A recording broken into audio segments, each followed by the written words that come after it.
जब महाराज पांडु की मृत्यु हुई और उनके शरीर का अंतिम संस्कार किया जा रहा था, तो पूरे परिवार में शोक और संताप की लहर थी। चारों ओर केवल रोने और दुखी होने की आवाजें थीं। युधिष्ठिर, अर्जुन, भीम और नकुल सभी अपने पिता के निधन पर गहरे शोक में डूबे थे। लेकिन उस दुख भरे माहौल में सहदेव की आंखों में एक अजीब सी चमक दिखाई दे रही थी। अचानक सबकी आंखों के सामने एक चौंकाने वाला दृश्य उभर आया। सहदेव अपने पिता पांडु के शरीर के पास दौड़ता हुआ गया और उनके मस्तिष्क को निकाल कर खाने लगा। यह देखकर वहां खड़े सभी लोग स्तब्ध रह गए। हर किसी के मन में यही सवाल था कि सहदेव ने ऐसा क्यों किया। यह दृश्य भयावह और अजीब था और वहां उपस्थित लोग उसे रोकने का भी साहस नहीं कर पाए। लोगों की आंखों में भय और असमंजस के भाव देखकर सहदेव ने कहा, यह मेरे पिता की अंतिम इच्छा थी।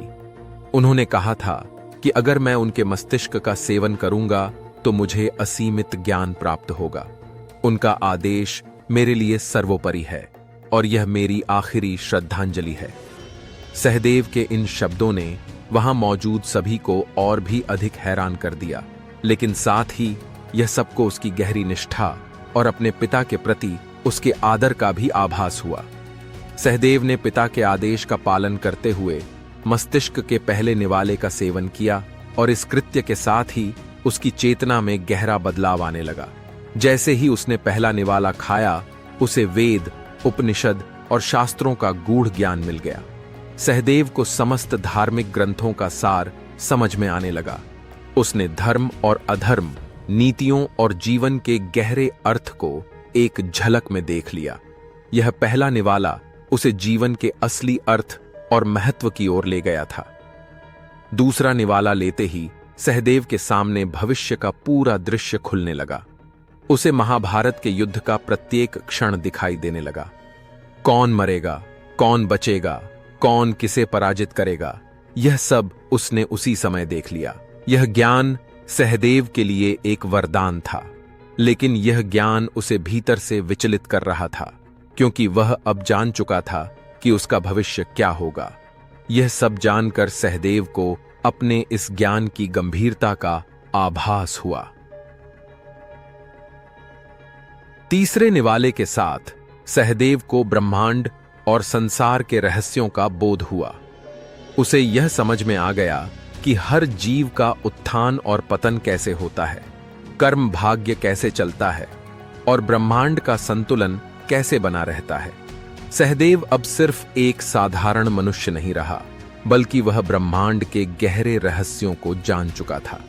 जैसे ही सहदेव ने चौथा निवाला खाया, भगवान श्री कृष्ण प्रकट हुए।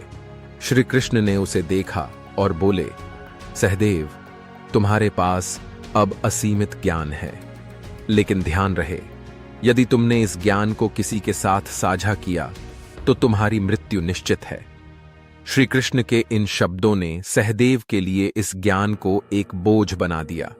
अब उसके पास भविष्य का संपूर्ण ज्ञान तो था, लेकिन उसे इस शाप के कारण इसे हमेशा अपने भीतर छुपाकर रखना पड़ा। इस असीमित ज्ञान के साथ सहदेव का जीवन एक दुविधा से भरा हुआ था। महाभारत के युद्ध में उसने कई घटनाओं का अंत जान लिया था, लेकिन वह चाहकर भी अपने भाइयों को यह सब नहीं बता सकता था। अभिमन्यु का चक्रव्यूह में फंसना, द्रौपदी का चीरहरण और युधिष्ठिर का राज्याभिषेक, हर घटना में सहदेव की आंखों में दुख और विवशता थी, लेकिन वह अपनी जुबान बंद रखने को मजबूर था।